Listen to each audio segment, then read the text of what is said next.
آداب۔ بچوں، آج جو کہانی میں آپ کو سنا رہی ہوں وہ لیو ٹولسٹوئے کی کتاب میں سے 17ویں کہانی ہے اور اس کا عنوان ہے نوکرانیاں اور مرغا۔ ایک مالکن اپنی نوکرانیوں کو رات میں اٹھا دیتی اور جیسے ہی مرغا بانگ دیتا ان کو کام پہ لگا دیتی۔ نوکرانیاں بہت تنگ تھیں۔ انہوں نے فیصلہ کیا کہ وہ مرغے کو مار ڈالیں گی۔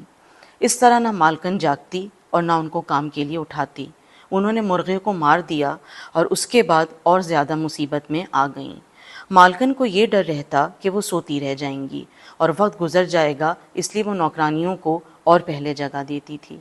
اس کہانی کو پڑھ کر ہمیں یہ سبق ملتا ہے کہ ضرورت سے زیادہ ہوشیاری بھی انسان کو نقصان پہنچاتی ہے۔ اگر یہ کہانی آپ کو پسند آئی ہو تو بتائیے گا ضرور۔ شکریہ۔